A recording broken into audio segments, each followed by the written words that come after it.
Is it a bird? Is it a plane? No, it's the star of this week's episode, Nicholas Alkemade.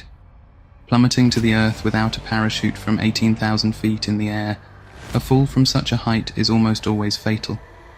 But history has shown us that there are exceptions, and one such exception is Nicholas Alkemade. Nicholas also faced other incidents that would have killed a mere mortal. I'm your host, Robbie Davis. Welcome to You Should Be Scared. So was Nicholas Alkemade somehow impervious to harm? Let's find out. Nicholas Alkemade was born in 1922 in the picturesque county of Norfolk, England. He worked as a gardener, but when World War II began, he answered the call of duty and joined the Royal Air Force. He trained rigorously as an air gunner and soon found himself in the perilous position of a tail gunner with the legendary RAF 115 Squadron. He was part of a fearless crew that flew the formidable Avro Lancaster Mk2 bomber, capable of carrying the heaviest bombs in the RAF's arsenal. These bombers embarked on daring night missions, and Alkemade's crew christened their aircraft Werewolf, a name that struck fear into the hearts of their enemies. Alkemade had already flown 14 successful missions with the crew of Werewolf. On March 24, 1944, British pilot Nicholas Alkemade boarded Werewolf for his 15th bombing run.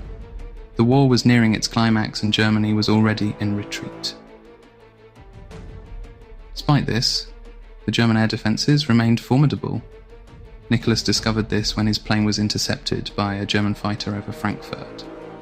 Seated behind the bomber's gun turret, Nicholas was tasked with fending off any oncoming fighters. However, the German fighter was too quick, and the plane sustained a direct hit, starting its deadly descent. Nicholas heard the ship's captain shout for everyone to evacuate. He quickly followed the orders. But when Nicholas reached for his parachute, he was shocked to find it on fire. Fiery shrapnel had ignited his parachute pack. As his parachute turned to ash before his eyes, Nicholas realized he was in big trouble. The plane was going down, and he had no parachute. Nicholas faced a dire choice: stay in the plane or leap into the void without a parachute. A pessimist might think it made no difference and death would come either way. But in that heart-pounding moment, Nicholas reasoned that his slim odds of survival were slightly better if he jumped. He knew for certain he wouldn't survive the flaming wreckage of the crashing plane. If anything, he might burn alive before it even hit the ground. So with a strange, almost whimsical shrug, Nicholas jumped out of the crashing plane. He dived out into the chilly air above Germany, free-falling with no idea what might happen next. He would later recall feeling as if he were in another world, floating on a cloud. Time seemed to slow down, and rather than falling, he felt suspended in mid-air. But the rational part of his mind knew he would soon hit the ground, and when he did, his life would likely be over.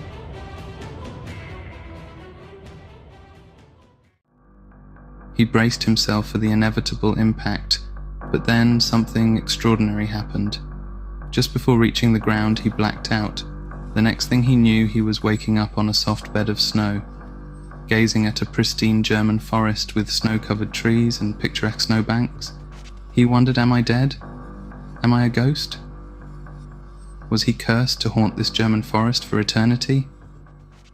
These thoughts raced through his war-weary mind. But no, he wasn't a ghost. He was miraculously alive. The pain he felt when he tried to move confirmed it.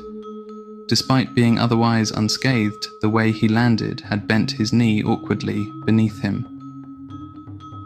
Nicholas had blacked out during the fall, but it seemed he had crashed through numerous tree branches, hitting them in just the right way to break his fall without causing serious injury.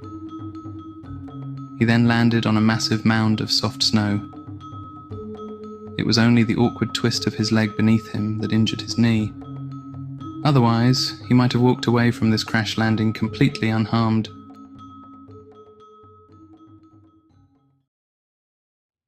Nicholas was soon discovered by German troops on patrol nearby. For any soldier caught behind enemy lines, this would have been terrifying, but Nicholas was just grateful to be alive. Finding some Germans who spoke English, he eagerly shared his incredible story. Despite being enemy soldiers, He hoped they would appreciate his miraculous landing. However, the German troops found his story too incredible to believe and suspected he was lying. They even thought he might be a spy sent in by parachute. Such things were not uncommon during the war. Before the Allied landing on D-Day, many spies, like Australia's Nancy Wake, had parachuted behind enemy lines to join resistance movements. Despite their suspicions, Nicholas stuck to his story. The Germans took him to a nearby hospital for treatment. Shortly after, German troops found the wreckage of the bomber.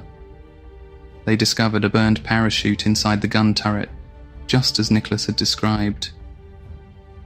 Realizing he couldn't have used his parachute, they began to believe his story. Nicholas became somewhat of a celebrity and met several Luftwaffe officers interested in his miraculous jump. However, this did not earn him special treatment, and he was sent to the notorious prison camp Stalag Luft III. However, Nicholas's luck continued. When the camp's 10,000 inmates were forced to trek across northern Germany through a blizzard, he survived and was eventually liberated. Nicholas was repatriated back to Britain. If you're enjoying this story, don't forget to subscribe to the channel so you don't miss any other mysterious stories. Nicholas Alkemade's post-war life was remarkable. He continued to defy death and experience incredible fortune. Nicholas worked diligently at a bustling chemical plant. Suddenly, a massive steel girder came crashing down from above, striking him square on the head. He crumpled to the ground and everyone around him feared the worst, but defying all odds, Nicholas stood up with nothing more than a few bruises. Years later, fate tested him again. Deadly sulfuric acid spilled all over him. He should have been reduced to a puddle, but miraculously he emerged unscathed. Anyone else would have perished, but not Nicholas. In another heart-stopping incident, he was struck by a tremendous voltage. The shock was powerful enough to send him flying backward. Yet, he survived. To the utter astonishment of his co-workers, he was seen whistling cheerfully during his next lunch break, as if nothing had happened. But Nicholas wasn't done tempting fate. He accidentally inhaled deadly chlorine gas, the same kind used in World War I, for a full 15 minutes. And, once again, he was perfectly fine. He didn't even choke or get ill. Was Nicholas made of sterner stuff than the rest of us?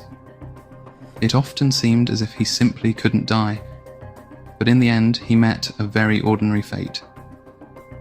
On the 22nd of June, 1987, in Liskeard, Cornwall, 64-year-old Nicholas Alkemade passed away from a heart attack. So,